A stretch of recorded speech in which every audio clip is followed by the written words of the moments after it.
Bismillahirrahmanirrahim. Kembali lagi Anda bertemu dengan saya. Di bagian pertama kita sudah mempelajari tentang evaluasi. Di bagian yang kedua kita sudah mempelajari mengenai penyusunan kisi-kisi. Dan pada bagian yang ketiga ini kita akan pelajari tentang kaidah penulisan soal, esai, dan pilihan ganda. Bapak dan Ibu guru yang saya hormati, prinsip konstruksi butir soal pilihan ganda ini yang pertama adalah saripati permasalahan harus ditempatkan pada pokok soal. Jadi permasalahan, inti daripada permasalahan yang akan kita tanyakan itu harus ditempatkan pada pokok soal atau stem. Yang kedua, hindari pengulangan kata-kata yang sama dalam pilihan. Pilihan A, B, ada yang sama, kita hindari itu. Yang ketiga, hindari rumusan kata-kata yang berlebihan. Artinya, kata-kata yang tidak bermanfaat itu jangan kita masukkan ke dalam pembuatan soal pilihan ganda. Yang keempat, bila pokok soal merupakan pernyataan yang belum lengkap, maka kata yang melengkapi harus diletakkan pada ujung pernyataan, bukan di tengah-tengah kalimat. Artinya, ketika soal belum selesai, tapi Bapak dan Ibu masih perlu dan ini belum dirasakan lengkap, maka untuk meletakkan kata-kata pelengkapnya dimohon untuk diletakkan pada ujung pernyataan. Yang kelima, susunan alternatif jawaban dibuat teratur dan sederhana. Susunan alternatif jawaban itu A, B, C, D itu tidak acak. Kalau misalnya diperlukan angka berarti berurut, mau dari yang terkecil atau yang terbesar. Kalau misalnya membutuhkan abjad yang urut juga sama, diurutkan dari abjad yang paling awal. Yang keenam, hindari kata-kata teknis, ilmiah atau istilah yang aneh atau terlalu mentereng yang memungkinkan kesulitan siswa atau peserta didik di dalam memahami soal tersebut. Yang ketujuh, semua pilihan jawaban harus homogen dan dimungkinkan sebagai jawaban yang benar. Homogen itu sama, ya. Jadi tidak boleh misalnya Presiden Republik Indonesia adalah A. George Bush, B. Ronald Reagan, C. misalkan Howard, D. Jokowi. Itu tidak homogen. Apa sebabnya? Karena yang tiga dari luar, yang satunya lagi itu mudah sekali ditebak. Kemudian selanjutnya Bapak dan Ibu semua, hindari keadaan di mana jawaban yang benar selalu ditulis lebih panjang dari jawaban yang salah. Itu zaman dulu, ya. Saya dulu kalau misalnya ngisi jawaban itu biasanya jawaban yang paling panjang dan itu alhamdulillah dulu itu selalu benar, seperti itu. Nah, kalau sekarang tidak seperti itu Bapak dan Ibu, diharapkan jawaban hampir mendekati sama panjang pendeknya. Yang kesembilan, hindari adanya petunjuk atau indikator pada jawaban yang benar. Kemungkinan Bapak Ibu kalau misalnya ketika menulis soal ada titik sedikit saja misalnya, atau ada bintang misalnya, atau apa saja, nah, sebagai petunjuk atau indikator pada jawaban yang benar itu tidak diperkenankan. Yang ke-10 adalah hindari penggunaan pilihan yang berbunyi semua yang di atas benar, tidak satupun yang di atas benar. Itu optionnya tidak diperlukan hal-hal yang semacam itu, jadi tolong Bapak dan Ibu hindari. Yang ke-11, gunakan 3 atau lebih alternatif pilihan A, B, C, D. Ya, pokok soal diusahakan tidak menggunakan ungkapan atau kata yang bermakna tidak tentu. Jadi pokok soalnya diusahakan tidak menggunakan ungkapan kata-kata yang kemana gitu. Tapi pertanyaannya ke sini, nah, tidak perlu seperti itu. Pokok soal ya sedapat mungkin dalam pernyataan atau pertanyaan yang berbentuk positif. Hindari kata-kata yang di bawah ini adalah bukan anu, kecuali bingung sekali itu anak-anak. Ya, nah, demikian. Bagaimana kaidah penulisan soal bentuk pilihan ganda? Bapak dan Ibu semuanya, yang pertama adalah materi harus sesuai dengan indikator. Contoh, soal di sini ada indikator siswa dapat menentukan tempat terjadinya pembuahan sel telur oleh sperma pada manusia. Ini indikatornya. Tetapi soalnya adalah pengaruh kerja pil kontrasepsi adalah A, B, C, D. Ada nggak pengaruh? Di sana siswa dapat menentukan tempat terjadinya pembuahan sel telur.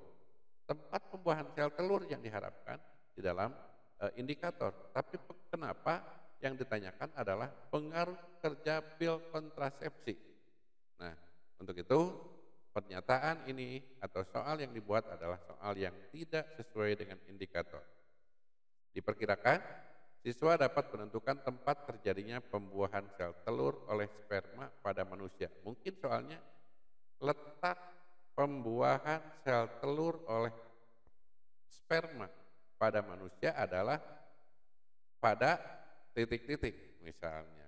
Baru itu mungkin bisa dikatakan bahwa soal itu sesuai dengan indikator. Jadi yang pertama ya, jadi soal harus sesuai dengan indikator.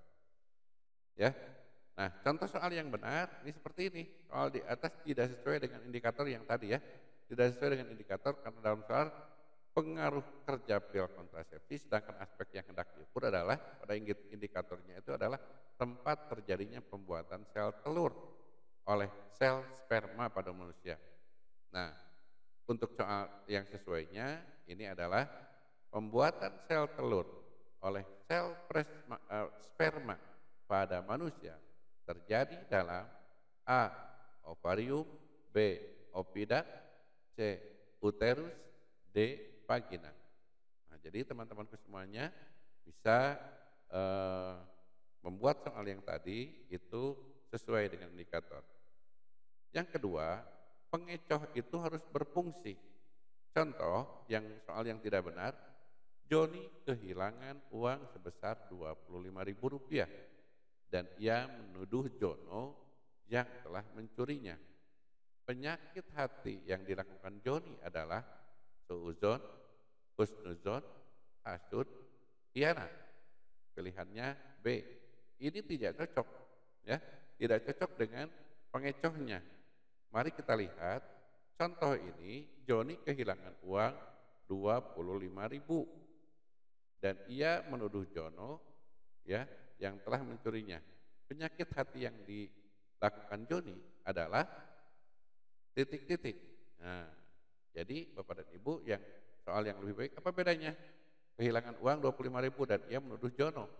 Penyakit hati yang dilakukan Joni adalah kalau yang ini ya kita perhatikan, Joni kehilangan uang dan menuduh Jono mencurinya. Penyakit hati yang dilakukan Joni adalah seperti itu. Jadi pengecoh ini harus berfungsi. Suuzon, husnuzon, hasud atau khianat. Kalau di sini suuzon, jubun, hasud atau khianat. Ya. Nah, jadi Bapak dan Ibu bisa memilih manakah bentuk soal yang kecohannya ya. Jadi kecohannya ini berfungsi. Kemudian yang ketiga, soal harus memiliki satu jawaban yang benar. Ya, satu jawaban yang benar. Contoh soal yang kurang baik, misalnya di sini faktor-faktor yang mempengaruhi kuat bunyi adalah A. periode, B. amplitudo, C. frekuensi, D. resonansi. Ternyata B dan D bisa ini dikatakan benar. Ini tidak boleh terjadi. Nah, seharusnya Bapak dan Ibu soal di sana itu memiliki dua kunci, tapi yang seharusnya contoh soal yang baik, perhatikan data berikut ini, periode, amplitudo, frekuensi, resonansi. Dari data di atas, faktor yang mempengaruhi kuat bunyi ditunjukkan oleh 12, 13, 23, 24. Nah, ini mungkin lebih baik. Ya, isinya D. Yang ketiga adalah dalam bentuk konstruksi. Yang pertama, untuk konstruksi ini pokok harus dirumuskan secara tegas. Saya ulangi ya, untuk yang tadi yang secara materi soal harus sesuai dengan indikator. Yang kedua, pengecoh harus berfungsi. Yang ketiga, setiap soal harus memiliki satu jawaban yang benar saja. Itu menurut materi. Sekarang, menurut konstruksi, pokok soal harus dirumuskan secara tegas dan jelas. pokok soal dirumuskan secara tegas dan jelas. Contoh soal yang nggak benar nih. Masyarakat modern adalah A. Bersifat mementingkan diri sendiri. B. Mempunyai pimpinan politik yang berani. C. Memiliki sifat dan sikap mandiri. D. Merasa lebih unggul dari pihak yang lain. Nah, penjelasannya, pokok soal di atas tadi tidak dirumuskan dengan jelas karena yang ingin ditanyakan belum terlihat di pokok-pokok soal tadi. Masyarakat modern adalah mana ya kata-kata yang pokok soalnya, yang ditanyakannya apa. Nah, untuk soal yang lebih baik, yang lebih benar, ya lebih baik di sini perbaikan soalnya, salah satu ciri masyarakat modern. Salah satu ciri masyarakat modern. Ada pokok soalnya, salah satu ciri. Kalau yang ini, masyarakat modern adalah mana ini masih terbuka. Ya, jawabannya untuk mencari jawabannya sudah sekali. Tapi kalau di sini sudah lebih terarah salah satu ciri masyarakat modern. Yang selanjutnya, rumusan pokok soal dan pilihan jawaban harus merupakan pernyataan yang diperlukan saja. Contoh misalnya, kata motivasi berasal dari bahasa Inggris. Sinonim dari kata motivasi pada kalimat motivasi masyarakat pedesaan ikut program keluarga berencana adalah rujukan, tarikan, hasutan, dorongan. Ini tidak benar Bapak dan Ibu semuanya soalnya, kurang baik. Tulisan berwarna merah cetak miring merupakan pernyataan yang tidak diperlukan. Nah ini, cetak miring, kata motivasi bahasa Inggris tidak diperlukan. Untuk mendapatkan soal yang lebih baik, tulisan berwarna merah itu dihilangkan. Contohnya seperti ini, ya. Jadi tidak perlu menulis kata-kata yang di kata bujukan, ini yang dimiringkan, itu tidak perlu, ya. Untuk mendapatkan soal yang lebih baik itu tidak perlu, lebih baik dihilangkan saja. Lanjutnya, pokok soal jangan memberi petunjuk ke arah jawaban. Pokok soalnya ini jangan menunjuk ke arah jawaban yang benar. Contoh soal yang kurang baiknya di sini, contohnya pada tanggal 10 November 45 di Surabaya telah terjadi peristiwa heroik yang dikenal sebagai insiden bendera merah putih, pertempuran Surabaya, peristiwa Hotel Orange, pertempuran 5 hari. Contoh soal di atas ini tidak baik karena pada pokok soal terdapat petunjuk ke arah kunci jawaban yaitu Surabaya. Pada tanggal 10 November 45 di Surabaya telah, nah ini, jadi ini di Surabaya, mungkin sudah pada paham. Nah, jadi adanya petunjuk. Sebaiknya soal yang seperti ini bentuknya adalah peristiwa heroik yang terjadi pada 10 November 1945 dan diperingati sebagai Hari Pahlawan adalah, nah ini, jawaban bendera putih, pertempuran Surabaya, peristiwa Hotel Orange, atau pertemuan 5 dari 5 hari di Semarang. Nah, jadi yang lebih baik pembuatan soalnya seperti itu. Jadi sekali lagi, tidak mengarahkan ke arah jawaban yang benar. Yang selanjutnya adalah pokok soal jangan mengandung pernyataan yang bersifat negatif. Contoh yang tidak benar, berikut ini adalah tidak termasuk pencipta lagu-lagu nasional, kecuali, coba. Di sini tidak, di sini kecuali. Lebih baik Bapak dan Ibu, berikut ini yang tidak termasuk pencipta lagu nasional. Baru, di sini tidak, di sini kecuali. Negatif play negatif kan positif. Jadi bingung, anak-anak juga akan sangat membingungkan sekali. Dilanjut. Pilihan jawaban harus homogen dan logis ditinjau dari segi materi.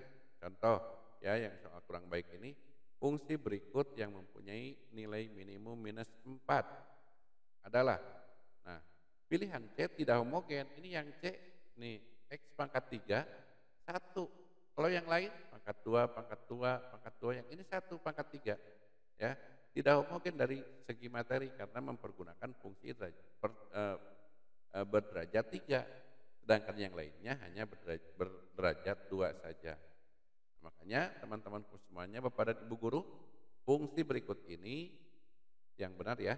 Fungsi berikut yang memiliki nilai minimum negatif 4 adalah ini X kuadrat, ini juga X kuadrat, ini X kodrat, kemudian ini juga memiliki tiga variabel, ya. Ini variabelnya juga tiga sama. Seperti itu. Yang selanjutnya adalah panjang rumusan pilihan jawaban harus relatif sama. Ini terlalu panjang nih jawabannya. Nah, ini tidak baik. Tapi cukup dengan yang sama saja. Berikut ini sikap yang harus tertanam pada diri seseorang dalam menerima takdir adalah sabar, tawakal, pasrah, ikhtiar. Nah, jadi jawaban-jawaban tersebut bisa Bapak Ibu buat jadi tidak panjang, tidak pendek. Pilihan jawaban jangan mengandung pernyataan semua pilihan jawaban benar, semua jawaban pilihan salah. Tidak perlu seperti itu, ya. Jadi pilihan jawaban yang kurang baik karena mengandung pernyataan semua jawaban ini, semua jawaban salah, semua jawaban benar misalnya. Tidak perlu seperti itu. Ini paham ya? Kita lanjutkan. Pilihan jawaban berbentuk angka harus disusun berdasarkan urutan. Nah, ini urutannya 1462, B-nya 1582, balik lagi ke turun lagi, ini naik lagi, ini turun lagi. Tidak begitu. Jadi seharusnya Sri Baduga, Mimiti, Nyangking, Kalungguhan, Raja Pajajaran, Dina tahun 62, 72, 82, 92. Ini rapi sekali kelihatannya. Ya, pada Ibu seperti itu. Kemudian grafik, gambar, diagram dan sejenisnya terdapat pada soal harus jelas dan ada fungsinya. Di sini contoh yang kurang baik. Ini baitun wudi'a iklab, ayatun bayinatu, ini idgham bigunah dan sebagainya. Pernyataan yang tepat antara penggalan ayat-ayat hukum bacaan pada tabel di atas adalah 1, 1, 2. Ini mana satu-satunya? Ya, 2, 4-nya mana? Tapi coba kita lihat seperti ini. Nah, perhatikan tabel berikut ini. Ini lebih jelas. 1, 1, 2, 2, 3, 3, 4, 4. Baiti wudi'a berarti ini apa? Idgham bigunah berarti 1 dengan 2. Ini anak-anak sudah bisa memilih B. Nah, begitu ya. Selanjutnya, butir soal jangan bergantung pada jawaban soal sebelumnya. Contoh soal yang kurang baik. Pelopor angkatan 45 dalam bidang puisi adalah A, B, C, D. Yang nomor 2-nya, karya dari pengarang pada jawaban nomor 1. Nah, ini tidak boleh begitu. Seharusnya karya dari pengarang HB Yasin adalah mungkin seperti itu, ya. Nah, kemudian yang ketiga, yang selanjutnya adalah tentang bahasa dan budaya. Jadi Bapak dan Ibu, yang pertama materi, yang kedua konstruksi, dan yang ketiganya adalah tentang bahasa dan budaya. Bahasa yang digunakan ini harus komunikatif bahasanya sehingga mudah dimengerti oleh siswa. Contoh soal yang baik, contoh soal yang kurang baik, contohnya adalah cultural outcome megalitikum. Cultural outcome megalitikum pada zaman prasejarah adalah menhir dan dolmen, sarkofagus dan candi, koper dan plakas, candi dan arca. Ini tidak komunikatif. Cultural outcome diperbaiki aja menjadi hasil budaya. Hasil budaya megalitikum pada zaman prasejarah, mungkin begitu ya. Nomor selanjutnya, jangan menggunakan bahasa yang berlaku setempat jika soal akan digunakan untuk daerah lain. Contoh yang tidak baik, aturan lalu lintas itu harus ditaati bukan dijadikan momok, kata Ibu Guru. Sinonim kata di bawah ini adalah, nah ini ya Bapak dan Ibu semuanya, kata ini memiliki kata yang berbeda di suku Sunda dan Jawa. Soal seperti itu akan mengganggu validitas isi konstruksi bentuk soal yang bersangkutan. Ya, jadi dihindari untuk kata-kata yang kira-kira mengandung ras lah begitu ya. Kemudian pilihan jawaban jangan mengulang kata frase yang bukan merupakan satu kesatuan. Pengertian letakkan frase tersebut pada pokok soal. Contoh soal yang kurang baik, diketahui segi 6 beraturan PQRSTU. Diagonal PSUR dan kita berpotongan pada titik O. Bila segi 6 beraturan tersebut diputar 180 derajat dengan pusat O, maka pilihan jawaban kurang baik. Terjadi pengulangan kata frase. Nah, titik I menempati titik U, titik I menempati titik U, titik I menempati. Nah, ini frase-frase tersebut ini diletakkan pada soal. Sekali lagi ya, ini sebaiknya bila segi 6 beraturan tersebut diputar 180 derajat dengan pusat O, maka titik I menempati titik A, S, B, U, C, T, D, P. Seharusnya seperti itu.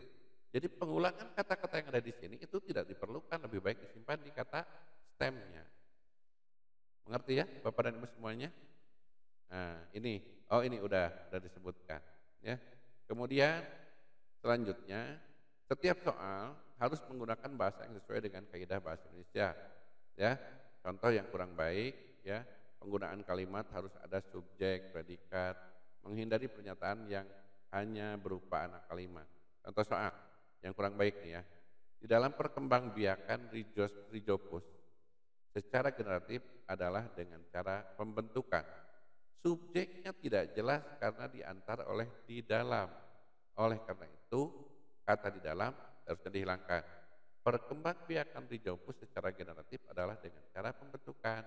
Nah, begitu. Pemakaian kata, pilihlah kata-kata yang tepat dengan pokok masalah yang ditanyakan. Penulisan kata perlu disesuaikan dengan kebenaran penulisan baku. Contoh yang kurang baik misalnya, batik termasuk karya tulis yang bersifat. Nah, seharusnya karya tulis ya, batik termasuk karya tulis. Kurang tepat dipergunakan untuk batik ya. Seharusnya diganti dengan seni tulis. Nah, karya tulis ini tidak benar. Jadi pemakaian katanya harus benar-benar ya. Nah, kemudian contoh soal yang kurang baik di sini misalnya salah satu faktor yang mempengaruhi harga konsentata keseimbangan reaksi kimia adalah A, B, C, D. Penulisan kata baku bentuk faktor konsentata sifat zat misalnya. Nah, ini diganti dengan faktor konstanta sifat dan zat. Nah, ini kata-kata yang ada di sini ya. Konsentata, ini faktor, sifat, zat. Nah, seperti itu diganti saja.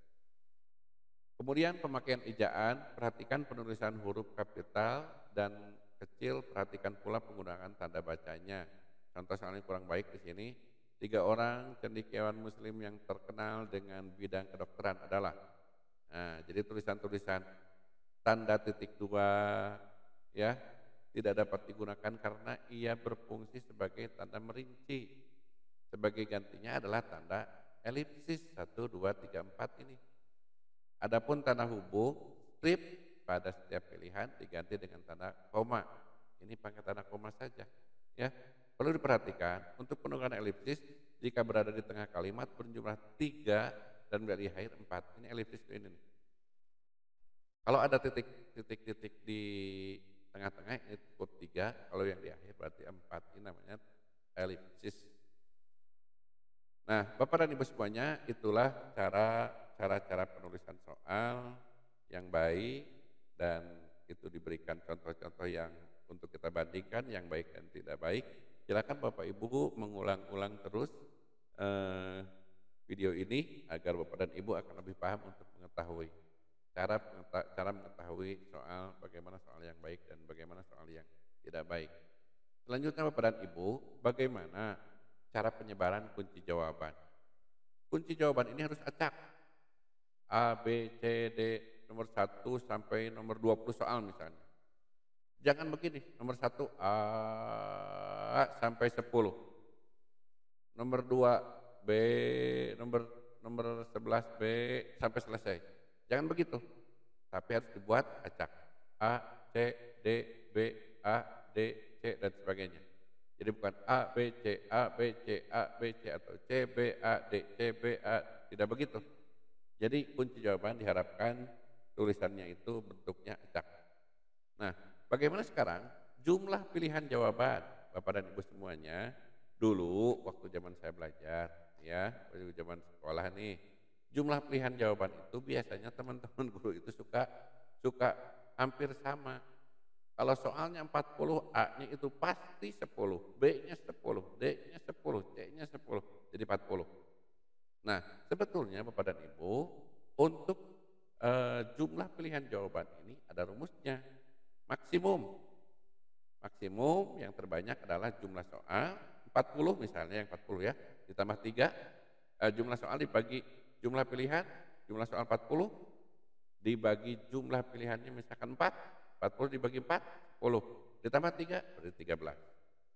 Nah, ini contoh jawabannya. Soal pilihan ganda PAI adalah 40 soal, setiap soal jumlah opsinya 4, kemudian maksimum 40 dibagi 4, ya, jumlah soal dibagi jumlah pilihan, 40 dibagi 4 sama dengan 10 ditambah 3. Ini maksimal. Kalau minimalnya itu dikurangi 3. 10 kurangi 3, 7.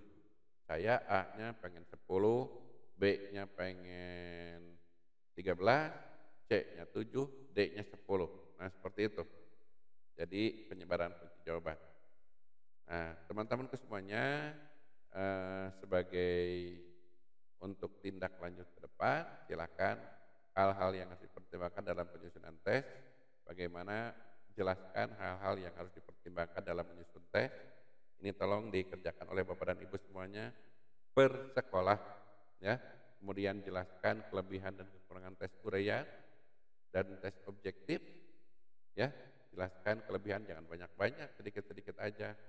Buat contoh masing-masing 5 contoh butir soal tes, ya. Bapak dan Ibu semuanya silahkan dikerjakan. Nanti saya akan lihat dikumpulkan oleh kepala madrasahnya dan dikumpulkan ke saya nanti ketika saya masuk ke madrasah untuk dijelaskan selanjutnya. Terima kasih. Terima kasih. Nah, kita lanjutkan pada bab berikutnya untuk materi yang akan kita bahas.